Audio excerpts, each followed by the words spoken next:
where I think Israel's future is, and all the things that happen in the interim are leading up to this. And there's an awful lot of things that we could talk about and singular events, but it's important to understand. I think there are two. I think Jeremiah 30, which describes Jacob's trouble, which was mentioned as the end point of our discussion, and then Ezekiel 38, also that Jim mentioned, the battle with God. Now there is a belief by some that Jeremiah 30 is in the past, and that just describes this long period of time when Israel has had trouble and been evicted since they forsook their covenant. And I have great respect for some of the brethren that take that position. However, I do think that I like the idea more that this is really talking about a time in the future when Israel specifically has to deal with a number of issues.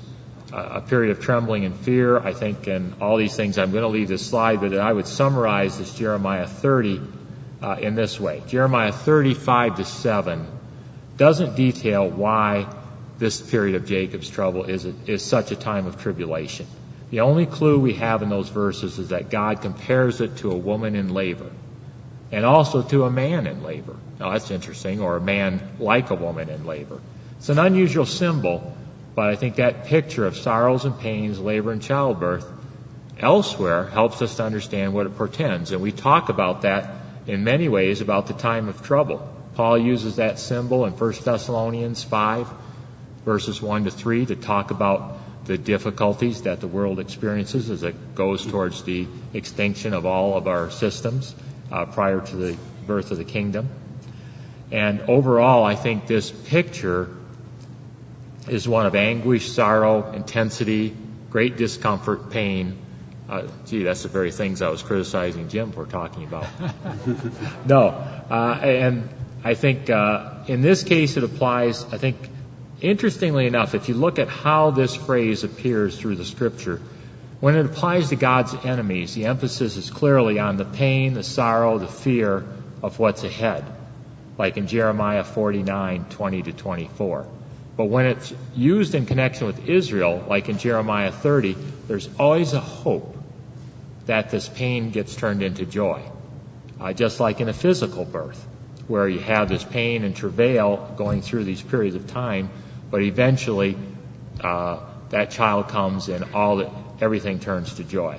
And I think that's where we have this in Jeremiah 30, verse 7. It says, "But he, Jacob, shall be saved out of it." So all this pain and anguish doesn't end in the annihilation of the people, but the people of Jacob survive and are blessed. So even though Psalm 83 is unclear when the events begin, how long they last, I think it is all associated with the return of Israel. Still, all right, I got a few minutes left. Okay. All right.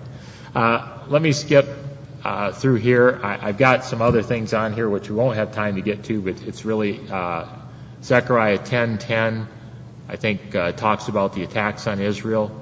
Peace and prosperity is restored during this period of time, and let me mention just a couple things there. I think there is a point at which during this time when we have the issues of Jeremiah 30 and Jacob's trouble going on, it's this time when the issue of the Israelis and Arabs gets resolved. I think that's when a war occurs. It indicates that land that is not now occupied, specifically in Zechariah 10. If we look at Zechariah 10, Israel gains land that they don't occupy now. Jordan, Lebanon, they're mentioned there, are both inhabited by the Arabic people. And I think that's what suggests to me, again, the first attack upon Israel in the time of their trouble comes from the invasion of hostile neighbors. I think there is a final war with the Arab nations, and during that period, in the 12th verse, their religious strength is gained and things change for them. I'm not going to cover Ezekiel 38 because I think Jim covered that. Let me get to the concluding part. Okay. Micah 5, 1-3 indicates that I think this whole period of their trouble or of the wars indicates that it's still going on when Israel's being regathered. And that's why I do like the idea that there is a war going on and something drives the rest of Israel, of Jews, to migrate, to immigrate, make aliyah to Israel. And then it's at that point additional land is gained in the Arab-Israeli war. And verse 5 of Micah 5 indicates that the Assyrian comes into the land and treads in the palaces, indicating that this land is invaded. But I would call your attention the suggestion there that it's at this point that the ancient worthies are already in Israel. The princes of men and, seven shepherds? 7 shepherds and 8 princes of men. That represents the church and the ancient worthies. Church complete, ancient worthies in the land at the time this happens. So we have some open questions. Can I end with that, Richard? You may indeed. Thank you, Brother Lenny. Open questions, yes. One, is oil the springboard that brings on the Israel-Arab conflict? I think the reason that's important because if it is, the implications are significant that the time may be very much shorter than we think. And I'll be interested in Richard's point of view on that. He's the oil expert, certainly having dealt with that for a big part of his career. The second, are the Assyrian that's mentioned in Micah 5 and Gog mentioned in Ezekiel 38 the same? I think Assyria could be either Russia or Iraq.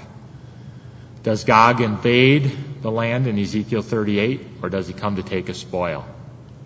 Do the outside forces of the Arab world, like Saudi Arabia and those that are gaining great wealth today, join in during Ezekiel 38? Jim's suggestion was that, yes, they may even lead the attack.